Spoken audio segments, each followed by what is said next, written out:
Hi fire signs, Aries, Sagittarius, Leo. Welcome back to my channel, everyone. This is going to be your weekend tarot. We're going to be looking at what is coming up for you romantically. So this is for the fire signs and to the cross watchers dealing with a fire sign as well. Thank you for liking, sharing, subscribing, and also signing up for membership. Really do appreciate that. If you are after a private reading, please feel free to email me. Otherwise, let's jump into this fire signs and see what's going on here for you. The next 24 to 48 hours, fire signs.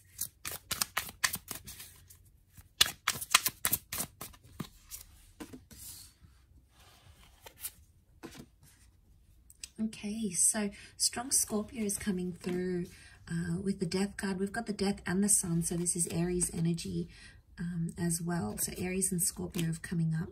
And we've got the temperance, so Sagittarius energy here. So looking over this, what's crowning your reading is that temperance energy. So I feel like we are in an energy where we need to sort of slow down and calm things down a little bit. I think things have been quite tense here for you fire signs, and I want to say that there may have been some endings involved here, or some endings that may be coming up with the death card. It can also be the past. Okay, so for some of you it's like it could be an ex coming back into the picture here, or it could be something from your past or your person's past that's coming up and is going to be the central focus. It's almost like you need to make peace with the past. I get peace and I get the past here as well. The sun is telling me that it's going to come to light, so I'm seeing that secrets are coming out here. Could be like a confession. It could be something that someone needs to confess to you, and it's going to be the way you handle it here, fire signs. That's going to be the true indicator of what's to come in the future. The white rose is like purity or like a surrender. So I get that someone is wanting to surrender to you in some way.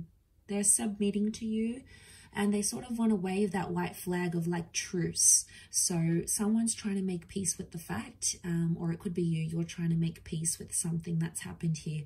I think it is around the past, or it's someone that was around your past. Somehow that appears to be linked for you. So, you know, I get mistakes were made, things were said. And I feel like with the sun card, harmony, okay, you need to restore harmony, otherwise this is just going to sort of eat you up inside. It's going to cause more damage than good, so it's something you have to remember. Now there's two cups here, two floating cups, which makes me think this is around a twin flame connection or a soulmate connection. So seeing those two cups, it's like, you know, it's really powerful because it's telling me that, yes, this could very much be a twin flame connection that you have here. But I feel like the card underneath, that Three of Pentacles, you're rebuilding something. I think it's trying to rebuild peace or rebuild trust. Someone's trying to rebuild that trust because they need it, okay? They can't be without it, and it's like almost all they can focus on with that Page of Pentacles. Now it could be you here as well, fire signs. This is where your focus is on, you know, rebuilding that wall.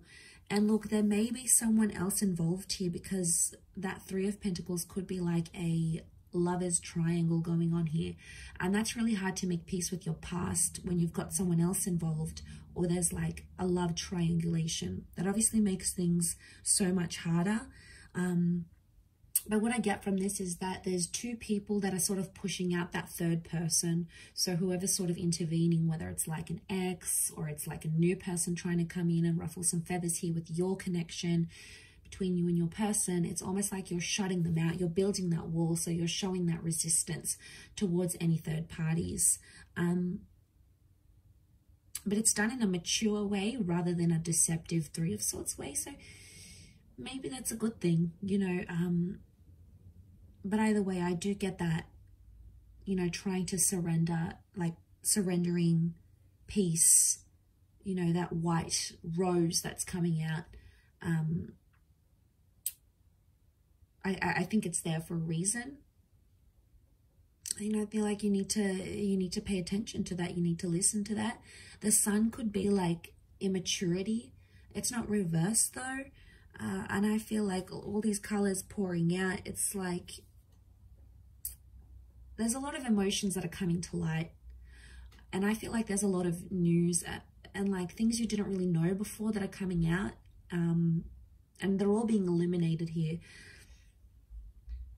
It could also be, if it is someone from your past, if it's like an ex, I feel like they're going to be honest with you where before they weren't. The Temperance card is like honesty, it's truthfulness, it's being direct with the situation. So I don't feel like this is beating around the bush, but at the same time, the Death card is Scorpio energy. Can also be things that are hidden, but we've got things that are hidden and we've got things that are in plain sight. So it's either one of you are being really open and really honest and letting all your like emotions out there and not afraid to say what's on your mind and what you're feeling, but then the other is perhaps being more secretive. There's still good intention, there's still pure intention with that white rose, but I think it's someone still keeping their cards guarded, you know, their cards close to their chest because they're not ready to come out with it. So one is more maybe higher up than the other. One is sort of dealing with things, one of you is dealing with things more heavier as opposed to the other one. But that's okay because it's a process and it's a learning curve. And I feel like somehow you're still in the early stages because you're in that Page of Pentacles energy. So somehow it feels like it's either you recently got back in touch with someone, it feels kind of fresh, kind of new, or it's like a new connection and then your ex comes back. It's like you're still sort of finding your footing. It doesn't appear to be like a really established connection, but there's something there that you can't ignore, fire signs. It's that two of cups connection that's coming forward, and I feel like it's speaking to me because it's something you can't ignore. You can't just disregard it and pretend those feelings aren't there. So, you know, that would be completely denying what's going on here. So, and I don't feel like you or that person are doing that. I feel you're very much, you know, understanding what's going on here. So that is quite interesting. But the Sun and Death, I really feel like there's a second chance that has potential here, provided there's a balance and things come to light and past issues are worked on. But there's, if you're hopeful of a reconciliation, of a future, of something fruitful to come from that, it's very likely that that could be in the cards here for you, because the Sun is sort of like, it's telling you to focus on the positive, focus on the good, focus on the harmony, rather than bringing in too much negativity from whatever you had in the past. That's not to say you should ignore it, but for now, it's like be in the present, take things as they come, and not to sort of overwhelm with that, being that Temperance kind of energy here, that fun, loving kind of energy that Sag brings. So I'll leave it there, fire signs. Thank you again for watching. Don't forget to drop a like if you enjoy this content, and also subscribe to join my little YouTube fam. Otherwise, I'm sure we'll speak soon. So thanks again, everyone, and bye for now.